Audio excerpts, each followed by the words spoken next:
Hello, everyone. Good afternoon, and welcome to my live. Ooh, welcome to the PCOS Q&A. Today, we're talking about mood swings. I'm going to tag everybody and let you know that I'm here. There we go. Hey, hey, hey, y'all. Hello. Welcome to the PCOS Q&A Friday Film series. We are talking about PCOS mood swings today. I do have to jet out like right at the beginning to make sure my little one gets to his pre-K graduation on time. So that's exciting. My youngest baby, he is 5 years old and he's graduating pre-K today. So I will go live again tomorrow so we can answer both questions. So I know there was questions about mood swings, but also we did have a question about communication with doctors. Why do they not tell you about PCOS more quickly? Why are they not very responsive about diagnosing you, even when you're voicing your concerns and telling them that you have PCOS? We'll also talk about, is PCOS curable or not? So, all of that will be in our live tomorrow to make sure we have enough time for questions and answers and all of that goodness, and we're not rushed. Hey, Felicia! Thank you for catching me live. Hey, beautiful. So, without further ado, let's jump into it. So, who am I? My name is Yasmine Bennyfield. I am your modern day medicine woman, your PCOS specialist, a health coach, and I am a full spectrum doula.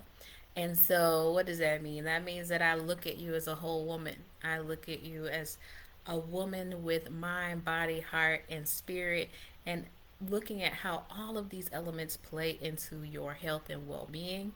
I can help you with fertility, healing your metabolism, reaching your body weight goals, healing your period, balancing hormones, all of those major goals that we tend to have with PCOS.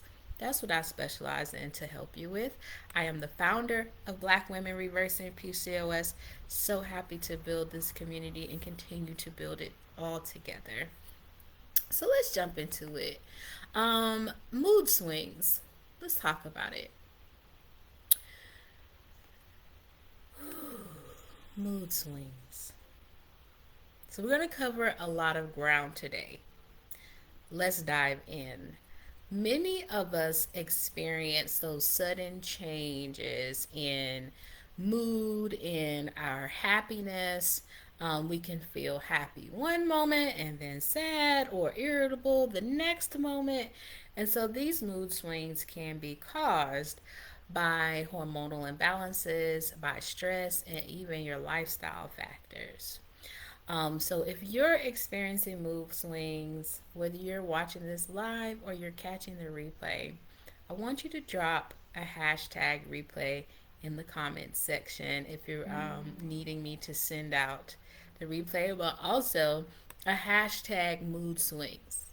If you're watching the replay, drop replay. But if you are experiencing mood swings, drop hashtag mood swings in the comments. So I know that I can tag you in some additional resources after today's live to help you out. And so PCOS specifically often leads to an imbalance in hormones like estrogen, progesterone, and androgens, which are considered your male hormones, which can greatly affect your mood. Chronic stress can absolutely exacerbate your mood swings and make it much, much harder to manage PCOS overall, let alone reverse PCOS. And so, man, it's like a vicious cycle where PCOS makes you more sensitive to stress, and you also have real life stressors that you're going through, and stress can exacerbate mood swings, which can really sabotage your food choices and your lifestyle choices that help you to get well. So this becomes a roller coaster, and we want to exit the roller coaster. We want to get out of that and help ourselves to get a stable mood. So, prioritizing activities that make you feel good, like taking a warm bath, reading, spending time with your loved ones, or if you have a fur baby, cuddling up with your fur baby, your children, someone in your family, going out with a close friend, being in sisterhood with other women. All of these things are activities that get your nervous system to relax and help you feel safe. And so they're a method of self care, and this is going to reduce stress levels, your perception of stress. And over time, when you keep prioritizing these activities, as well as practices like meditation and yoga that help you stay grounded, you'll also begin to manage stress better. So you're going to relieve stress in the moment, but also develop resilience to stress. So physical activity is huge in being able to practice self care, and also using it like movement as a medicine, but it also releases endorphins, which can improve your mood and overall well being. I don't know about you, but when I get in and I'm able to get a workout in, especially a body weight exercise where oh, hey, Felicia. So I will announce the time for tomorrow. I'm not quite certain yet, but I will definitely let everybody know. Hey, Jessica, thank you for tuning in. And so when I do these exercises, man, sometimes immediately after I can feel the rush of endorphins through my system. And I can feel the difference between like days that I really do allow myself to get physical and use that movement as medicine, and like days I don't, or if I've gone a whole week without regular movement. And this could look like walking, this could look like body weight exercises, some sort of martial arts, dancing, swimming, anything that's not too high intensity where it's going to spike cortisol, but it's just enough intensity to get that heart rate up to make you feel good. And then later, you'll end up feeling an improvement in your mood, like immediately after exercise, but you'll also see that it improves your overall well being and mood over time.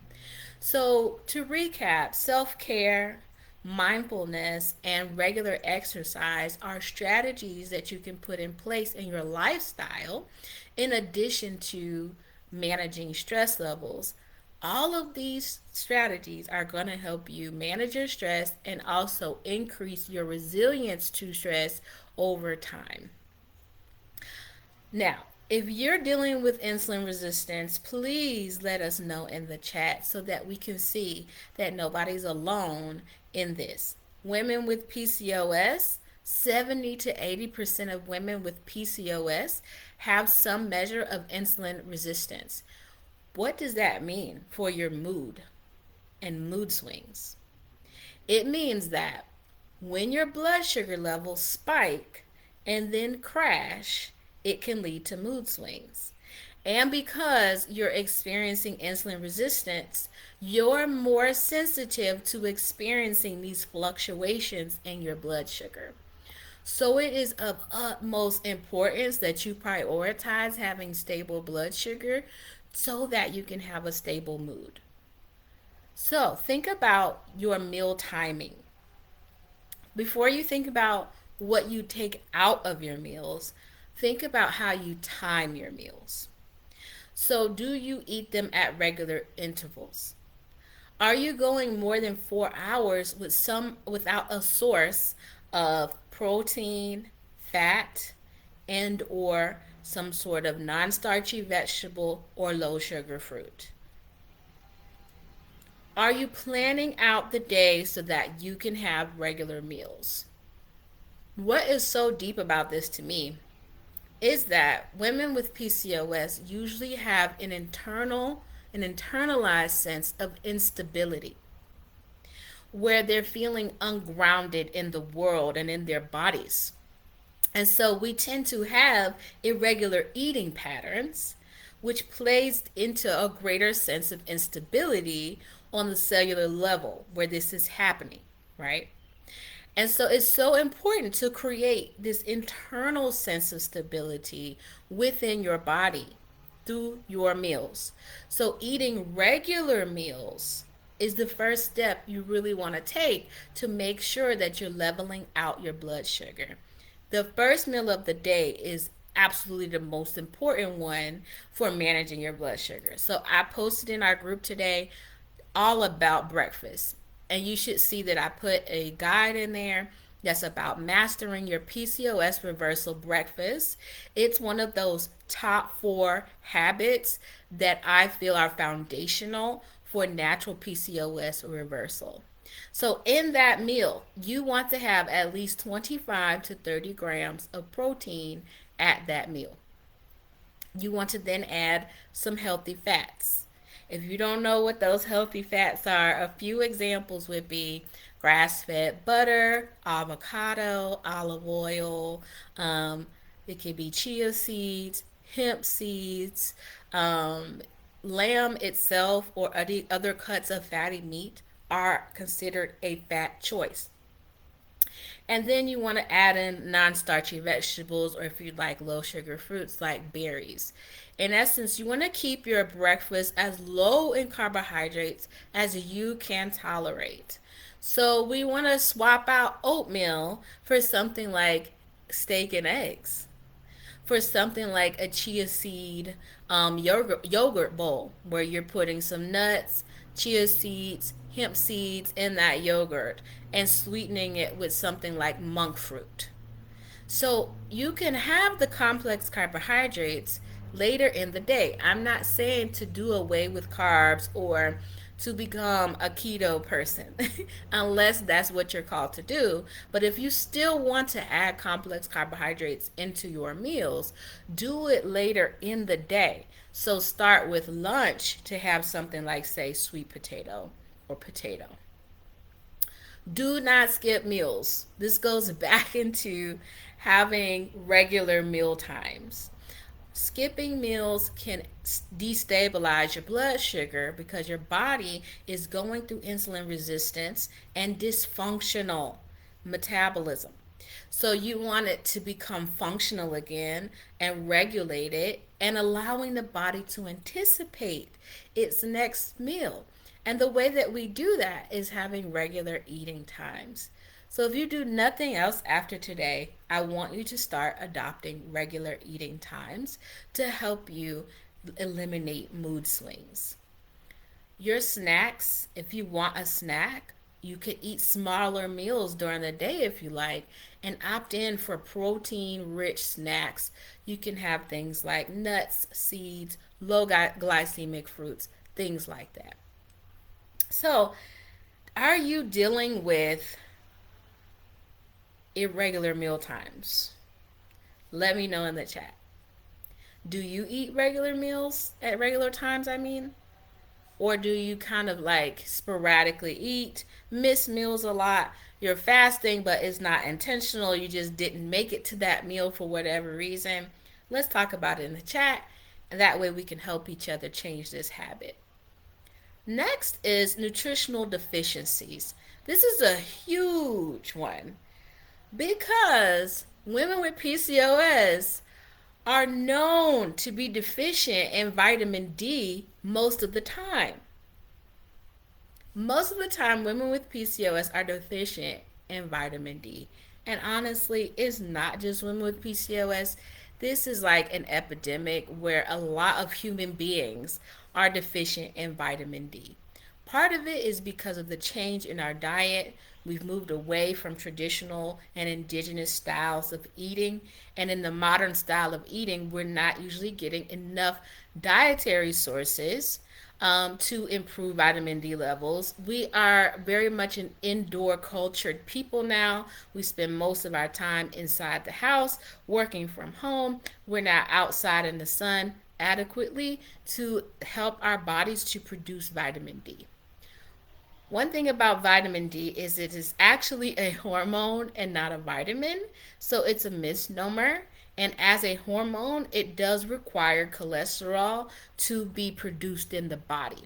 So for me, this is why I'm a champion of animal fats because they provide dietary cholesterol to help our bodies produce hormones like vitamin D.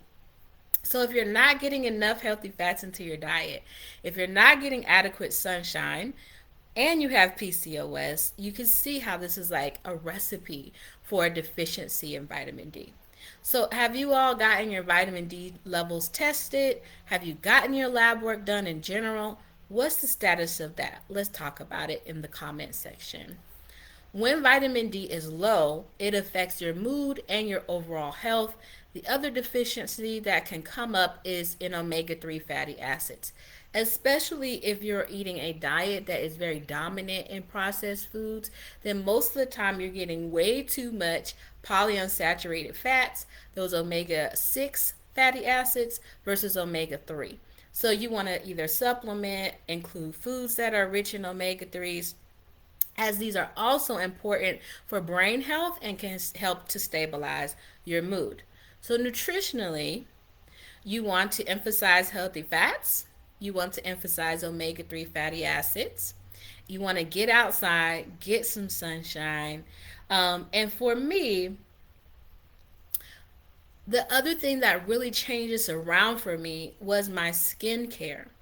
So, my body butters are made with saturated fats, including a mixture of plant and animal fats. In my body butter, I apply it on my skin before I go out in the sun, and this also supports the development of vitamin D in my body. So, if that interests you, you want more information, I can give you the information of the woman that makes my body butters. But a simple way to do it is just if you want to whip up beef tallow, awesome choice for skincare. And so deficiencies again in these nutrients can lead to increased mood swings and even depression. So you really want to stay on top of this. This is such an important part of the puzzle and could alone make the difference in how you're feeling. If you're wondering, some food sources to emphasize, that would be fatty fish, fortified dairy. We want full fat, whole milk, dairy, leafy greens in your diet. For me, when I consume dairy, I do try my best if I'm going to do conventional dairy to do grass fed sourced to get it straight from the farm if I can. I do prefer unpasteurized goat milk when I can get it, as well as raw cheeses. And those sources do not impact me. My skin stays clear. My PCOS symptoms are not flaring. So you might want to explore, if you're a dairy person and you really like it, just the best sources of it versus thinking about completely taking it out of your dietary intake. You do want to consider, like Felicia, to take a vitamin D and or omega 3 supplement if your diet is lacking. So the next thing I want to talk about with mood swings is your hormonal balance. So when you have a hormonal imbalance, mood swings can occur. Number one is elevated androgens, which is male hormones. This is so central to PCOS in general. If you have not gotten the lab work done, you want to take a look and see if these levels are elevated, especially testosterone and DHEA. But also, you want to look at your symptoms. So even if your blood work is not showing that you have elevated androgens, if you're seeing the unwanted facial and body hair, if you're seeing receding hairlines and male pattern baldness, hair thinning, cystic acne, things like this, then trust what your body is saying and proceed accordingly in being able to bring those androgen levels down. So, high levels of these male hormones like testosterone can cause irritability and mood swings. And so you might be thinking that you're just one of those people that's angry, you fly off the handle easily, when all along it was just a hormonal imbalance. So let that sink in. You might see me talk about this a lot here in the group. And if you haven't before, I want you to go to the search box and put in deep, DEEP, rest, deep rest. What I mean by deep rest is when you are free from mood swings, blood sugar spikes, hormonal imbalances. When you have restored your insulin sensitivity in your body, you become very peaceful and you don't have a lot of mental chatter. You become more resilient to stress. You can go through emotional situations and not be so quick to respond.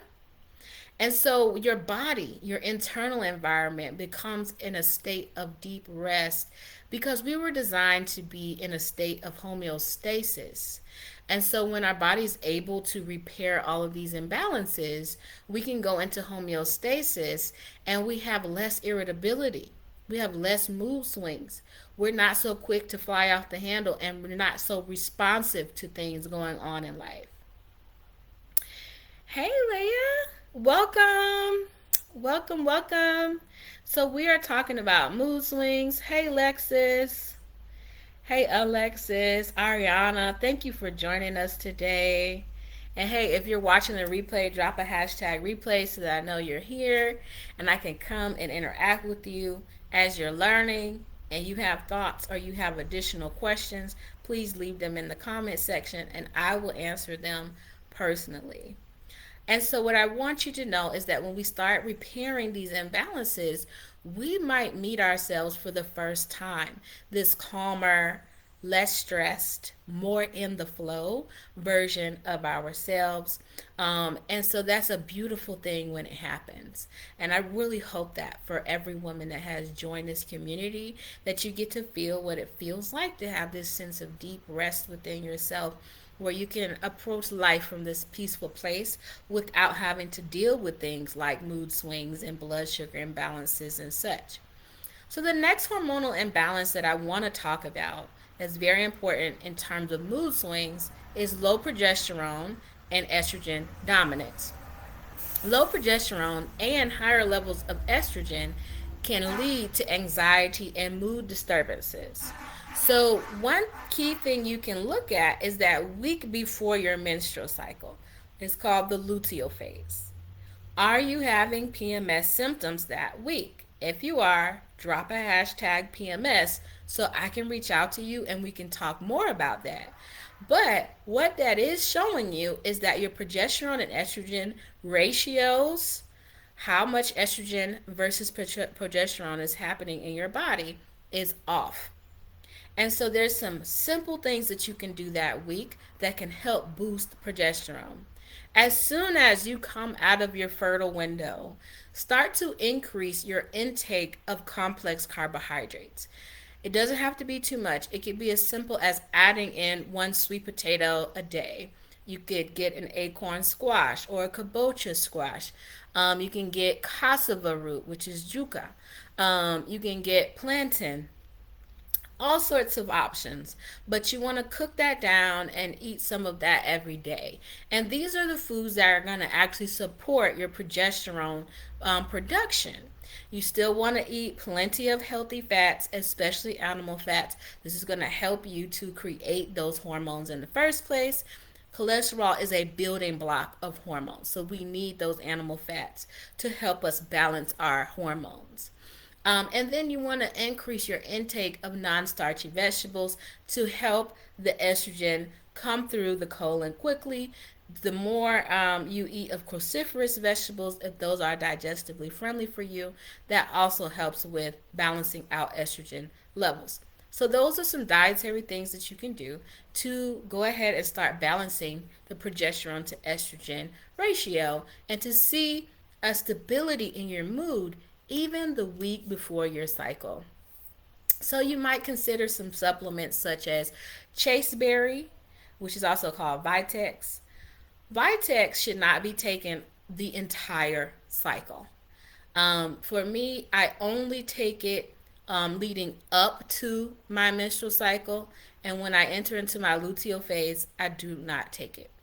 And so, if you're going to take any supplements, definitely get a consultation. You can get one with me or any holistic health provider. You can ask your pharmacist, your MD, whoever your primary care physician is, because you want to make sure that you're not taking things that are not correct for your body, but also you want to take supplements in a way that doesn't detract from your health but adds to your health, because there are nuances to remedies that we need to understand. And of course, as we've talked about today, regular exercise, balancing out your blood sugar with your meals and your meal timing, and stress management can all also help with balancing your hormones all naturally. So, putting it all together, mood swings and PCOS can be managed by addressing blood sugar, nutritional deficiencies, and hormonal imbalances. You want to focus on balanced, nutrient dense foods. You want to focus on regular meal times. Consider adding natural supplements to support your hormonal imbalance, and incorporate mindfulness and stress relief practices into your routine. Taking this natural approach to reversing PCOS can help you feel better. It can improve mood stability. It improves your overall health. And you are definitely not alone in this. We are a community, the broader community of Black women reversing PCOS. I am here as your coach, your PCOS specialist to support you. If you're going through a journey right now and you need support, please reach out via DM or drop a hashtag support, and we can talk about your symptoms. I can tag you in helpful resources here in our group and on my YouTube channel. I have guides that I've made available as well. And then, if it's the right fit, we can really talk about those next steps as well. So, let's take care of a little bit of housekeeping before we close out today's PCOS Q&A. We have started to facilitate private sister circles.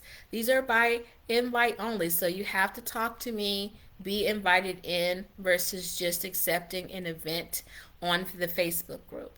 These will be done via Google Meet. So once you DM me, I'll add you to the calendar invite.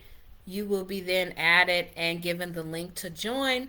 Afterwards, you'll then be added to a pop up Facebook group where we can then continue the discussion after the sister circle is over. These will be separate Facebook groups away from the larger group to give us an added sense of intimacy and privacy as we talk about these deeper issues and we deepen the sisterhood and the connection here in this community. So let's go over the ones that we have on the schedule so far. The first one is called Enter Your Natural PCOS Reversal Era. And it's this Sunday, May 19th from 6 to 7 p.m. The next one is called Recovering Over Lover. This sister circle will be on Wednesday, May 22nd from 6 to 7 p.m. And this is for you if you identify as someone who habitually overfunctions and overgives in your relationships. And I've noticed that this is very common among women with PCOS. So I want to give us a safe environment separate from the larger group to talk about how PCOS has impacted our relationships and our style of connection and attachment within relationships. The last one is called Healing After Miscarriage. This will be on Saturday, June 15th from 7 to 8 p.m. This is for anyone who has had a loss. I too have gone through loss and miscarriage. And so if you want to have a space that's dedicated to the holistic healing after a miscarriage, that sister circle and the Facebook group that will be created afterwards will be dedicated to that. You'll also receive free resources. It is a video and a guidebook all about how to heal after going through that experience. where you'll hear me share what I did and what worked for me, as well as a guide that walks you through all sorts of remedies and practices that can support you holistically.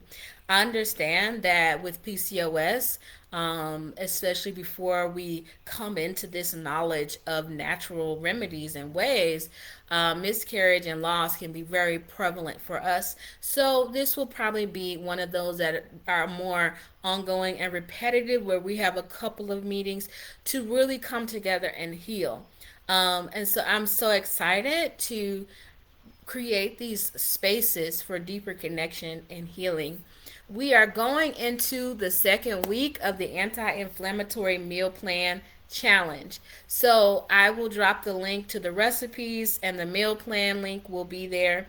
I've also gifted you guys with an extra guide this week. It's the anti inflammatory diet and lifestyle guide. So, if you're wondering what supplements you should be taking, things to do in your lifestyle to reduce inflammation, all of that is in that guide. So, you should see that link already pinned at the top of this video, in the comment section, rather, to the diet and lifestyle guide. Make sure you make use of that. And in our group chat that's dedicated to the challenge, if you have any questions about that guide, the meal plan, the recipes, please do chime in. Let's continue to stay strong with our meal plan challenge. And so, if you have any other questions, remember to pop them in the comments and I will answer them personally. I'm so excited about this next chapter in our community, exploring sister circles and doing this challenge together. We have many opportunities to connect and build sisterhood and relationships. So, again, if you need anything, drop a hashtag support and I'll reach out to you directly. My inbox is always open. So if you'd like to talk more about your personal journey with PCOS, for me to tag you in helpful resources, or to explore what that would look like to do coaching together with more in depth one to one and group coaching support, that can also be a conversation to have. I hope y'all have a great Friday. I'll see y'all tomorrow, and I'll let you know the time that I'll be going live tomorrow.